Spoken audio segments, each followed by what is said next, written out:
Spring is finally here, and it's a great time to bring nature indoors. So in today's video, I'm sharing 15 surprising ways to create beautiful botanical decor using thrift store finds and a few things from your yard. These DIYs are all super easy, budget-friendly, and the perfect way to add a touch of nature to your home. So let's get started. You might not think of using a lamp to add nature to your decor, but I have an idea for this glass lamp. I pulled off the cardboard bottom to reveal a wing nut. Once the nut was removed, the lamp easily came apart, so I could remove the Spanish moss and flowers inside. To freshen up the metal pieces, I wanted to spray paint them, so I taped off the cord and gave the metal 2 coats of a matte black spray paint. When the paint was dry, I removed the tape and used a heavy-duty cleaner to remove any overspray. Then I cleaned the glass really well on both the outside and the inside. Now to add the organic element. I'm using driftwood that I collected from a walk along Lake Michigan. But you can actually buy driftwood on Amazon or just use interesting sticks from around your neighborhood. I drilled a hole in one of my sticks and inserted a fake succulent with a drop of hot glue to hold it in place. Once the driftwood was arranged inside the lamp, I reattached the wing nut and glued the cardboard bottom back in place. If you get tired of the driftwood, you can easily change out the contents. Pine cones, dried flowers, small stones, sand, and shells all make interesting fillers. Here's a sweet idea for displaying dried flowers or herbs. First, I removed everything from this deep thrift store frame, leaving just the wood. To cover the frame's cardboard backing, I took a piece of antique-looking paper that I ordered from Amazon and ran it through my printer, printing the French phrase for "my little garden" in the lower right-hand corner of the paper. I cut the paper to size and then used glue stick to adhere it to the cardboard. I drilled holes on each side of the frame about ½ an inch down from the top. Then I ran a strand of black florist wire through both holes, creating a little clothesline in the frame. I decided to use the back of the frame as the front instead, so I needed to fill a couple little nail holes with filler that matched the color of the wood. Then I used hot glue to reattach the cardboard backing. You can dry your own flowers to use or order some very cheaply from Amazon or Temu. Make 3 separate little bundles of flowers and tie each bundle together with ribbon or twine. Remove the wire from one side of the frame and thread it through the twine, holding each of the flower bundles.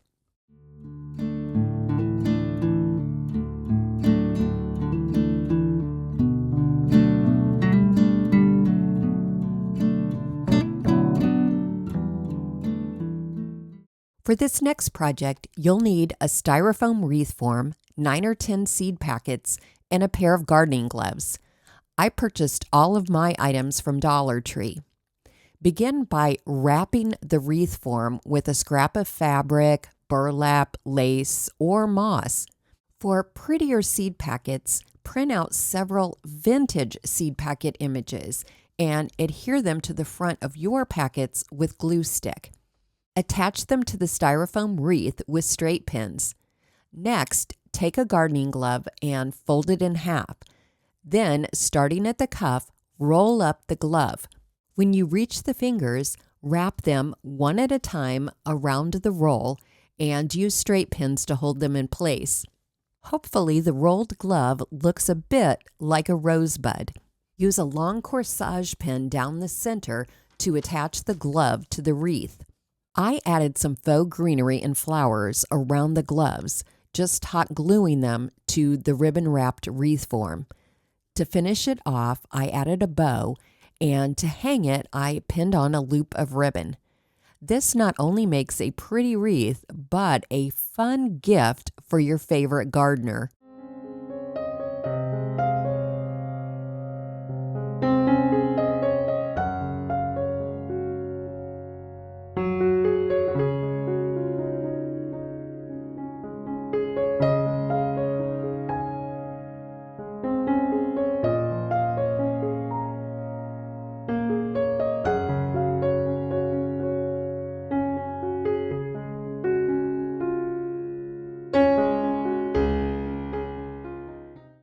I recently thrifted a rustic and very rusty work stool at Goodwill for $3. I wanted to freshen it up and add an unexpected botanical element. To cover up and seal the rust, I sprayed the metal portions with Rust-Oleum's protective enamel. When the spray paint was dry, I brushed on 2 coats of a light sage chalk paint. Then, when the chalk paint was dry, I used my orbital sander to freshen up the wood seat and to lightly distress the metal legs. Although I think this stool would look super cute with real plants on the bottom shelf, for resale purposes, I added a large piece of styrofoam and a variety of faux succulents that all came from one $4 thrift store bouquet. I also added a few fern stems so that some of the plants would be spilling out the sides. Finally, for a fun embellishment on the seat, I added a rub-on transfer of a moth from IOD's entomology package.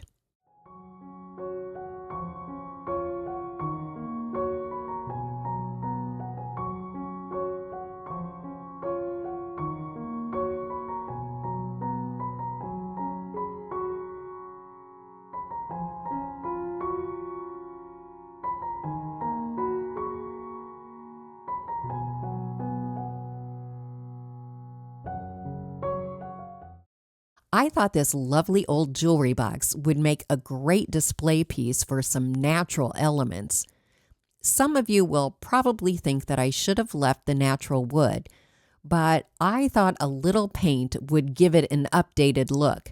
Before painting, I removed the storage components, the glass panes from the doors, and the door hardware. I debated removing the mirrors and decided to leave them. But let me know, do you think I should have taken the mirrors out? I painted it with 2 coats of celery green chalk paint. I didn't remove the door hinges because, well, it's a pain, and I prefer to paint over the hinges and make them disappear. While the paint was drying, I began working on some flowers to put inside the jewelry box. I had thrifted this odd floral stem a few years ago and was never quite sure what to do with it. The base resembled a piece of bark with some moss and a small bird nest attached. The flowers and greenery were looking really sad, so I removed most of them and added new stems to the base. Then I was ready to reassemble the jewelry box. I lightly distressed it with some sandpaper and applied a coat of clear wax to seal the chalk paint.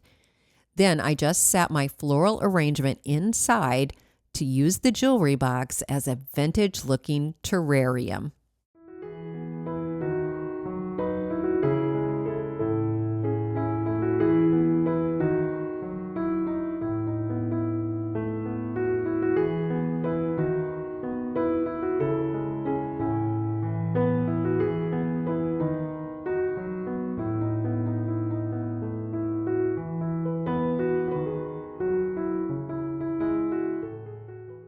For this next project, you should be able to find all the necessary supplies in your yard. I dug around in one of my flower beds to find some rocks that I could use to make a bird. I started with a medium-sized stone for the body. Then I used Gorilla Super Glue to attach smaller rocks that I thought resembled the shape of a bird's beak and wing. Next, I took a strand of dead ivy vine from my yard and twisted it into the shape of a bird's nest, securing it with a piece of florist wire. I hot glued some dead pine needles into the center of the nest and added a pebble for an egg. To turn this into wall art, you'll need an old picture frame, a tray, or a piece of wood. Then cut a branch from your yard to fit your frame. To attach it, I drilled a tiny hole and then carefully hammered a small nail through the hole. I also applied a bit of wood glue in a few spots. I used hot glue to attach the bird nest to the tray and Gorilla Glue to attach the bird. I felt like it really needed a pop of color, so I pulled some small leaves from a faux stem and hot glued them in various spots on the branches. I also decided to add a Dollar Tree rub-on word transfer across the bottom of the tray. I still needed to remove the tray's small feet and add a sawtooth hanger to the back of the tray so that it could be hung on a wall. I really should have done this at the very beginning.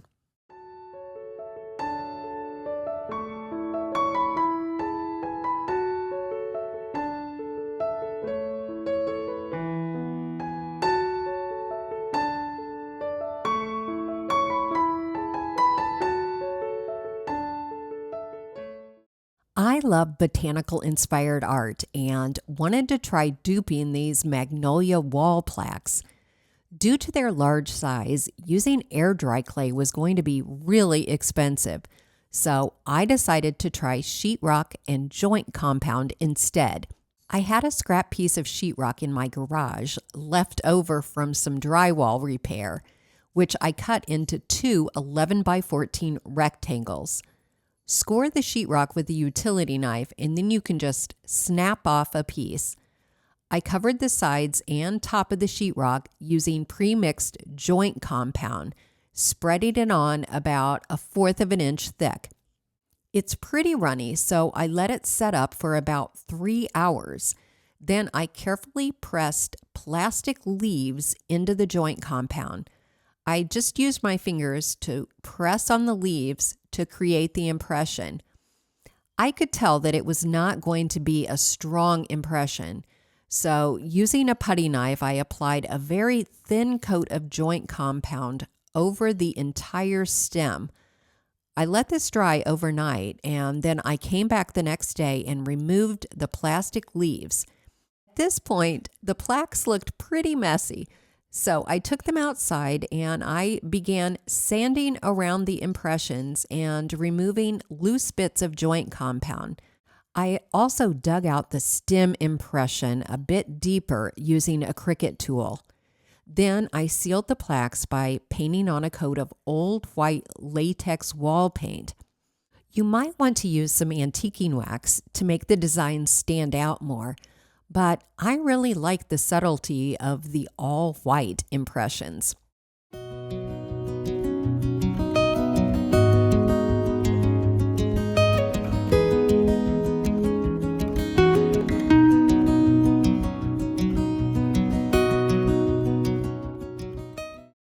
For this next project, I wanted to add a floral design to this old mirror. It had 2 hooks on the bottom, one of which was broken, so I just removed them both.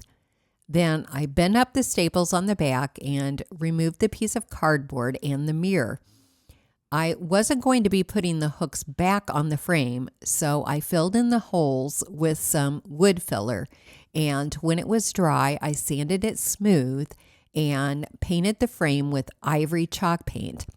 When the paint was dry, I lightly distressed the edges with 220 grit sandpaper and then applied Valspar antiquing glaze, brushing it on and then wiping off the excess with an old rag. I wanted to remove some of the mirror backing, so I applied paint stripper in one spot on the back and let it sit for 30 minutes. But when I tried to scrape the back off, nothing happened. And I don't know why, because this usually works. So instead, I used my orbital sander on the back and it worked perfectly. I had an IOD rub-on transfer that had accidentally gotten stuck to a piece of its cardboard packaging. and I didn't want it to go to waste, so I decided to use it behind the mirror. I added a few additional transfers to fill in some empty spots, and then I attached the transfer to the cardboard backing using glue stick. Then I put the mirror and the cardboard back into the frame and folded down the staples to hold everything in place. To add extra stability and to clean up the back of the mirror, I applied some brown paper tape around the edges, covering up all of the staples. And I added a sawtooth hanger for hanging it on the wall. As a finishing touch, I applied one small floral rub-on transfer to the corner of the frame.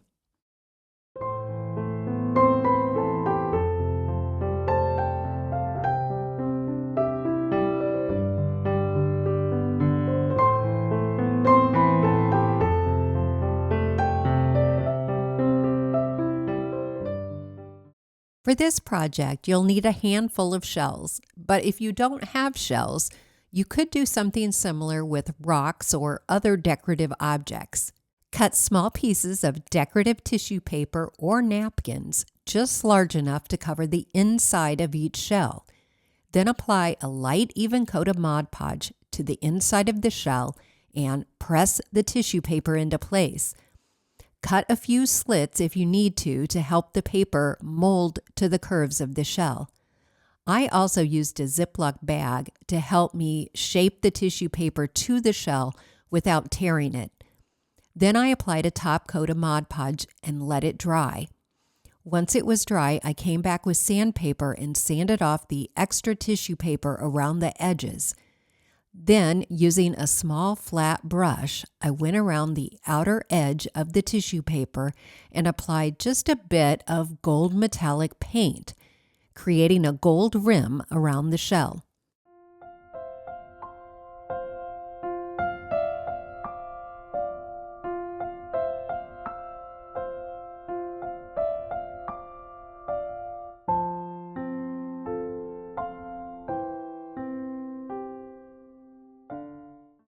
Here is an especially unexpected way to add a touch of nature to your home.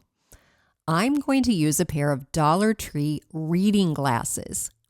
First, snip off the nose pads for a cleaner look. Then print out a nature-inspired quote and cut it to fit over one of the eyeglass lenses. Apply Mod Podge to the front of the quote and to the back of the lens, and adhere it, smoothing out any wrinkles.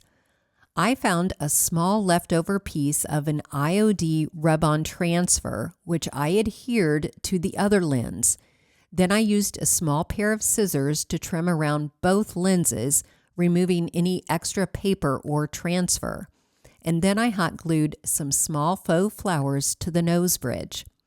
I made a second set of glasses using the same quote, only this time I used a scrap from an IOD rose rub-on transfer and glued some very small faux roses to the nose bridge.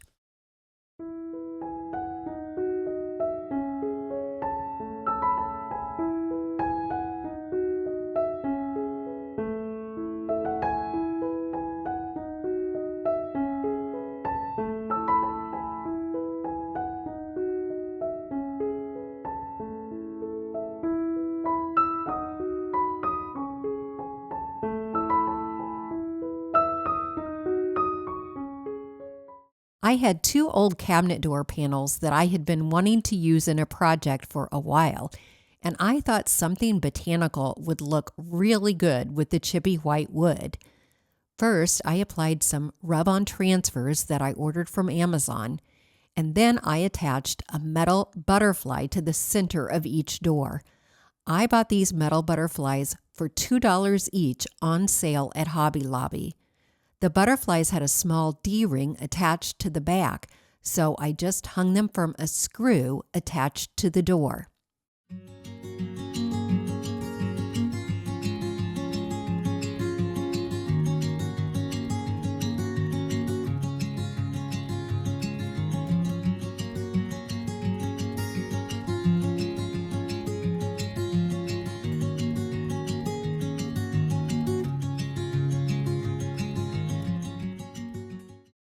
I love upcycling and embellishing thrift store lamps.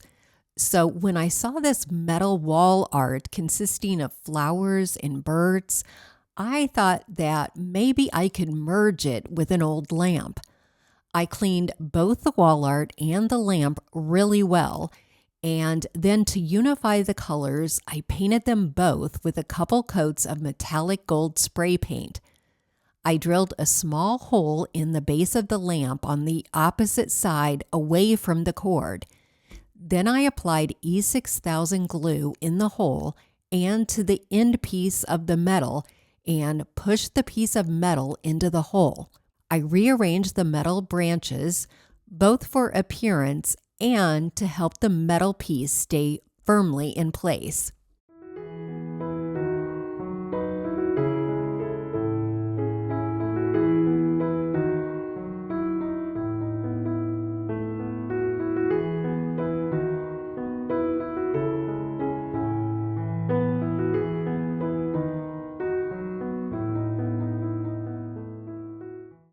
If you'd like to add a botanical element to your kitchen, you can easily upcycle thrift store tin cans to coordinate with your decor. Spray paint the cans and their lids, first with Zinsser primer and then with a coat of white spray paint. While the paint dries, separate the plies of a pretty floral napkin and cut out the designs from the top ply. Brush a thin coat of Mod Podge to the front of each can and apply the napkin pieces. Carefully smooth out any wrinkles with your fingers and with your paintbrush. Then carefully apply another coat of Mod Podge over the top of the napkin. I decided to use the napkin border to decorate the edge of the lids. If you want, you can add old cabinet knobs to the canisters simply by drilling a hole in the center of each lid and screwing them on.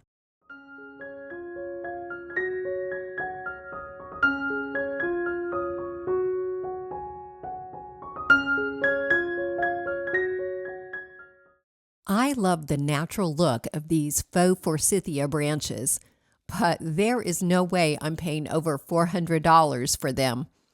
Luckily, I have an easy way to dupe this look for a whole lot less. I bought some forsythia and yellow wildflower stems at Dollar Tree and pulled all the flowers off. Then I began hot gluing them to branches I found in my yard.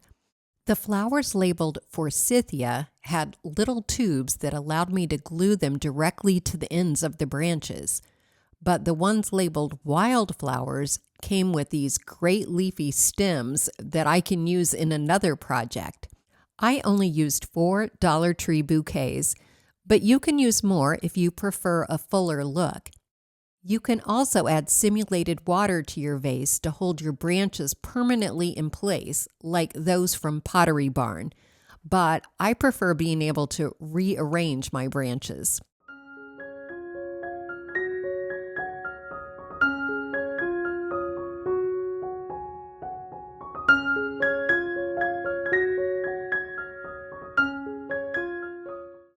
This metal stand probably once held glass cups for votive candles that are now missing. So to turn this into a small planter, I'm going to replace them with small terracotta pots instead.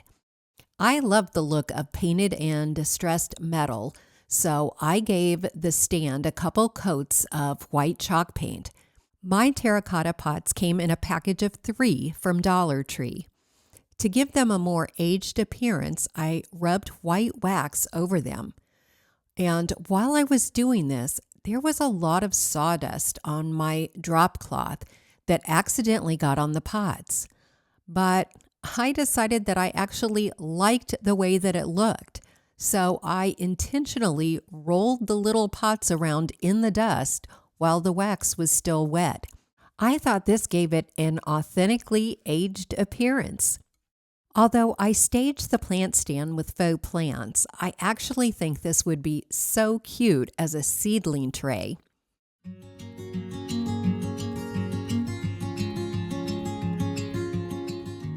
Thanks so much for watching today. And if you want even more ideas for incorporating botanical decor into your home, here's another video I think you'll like.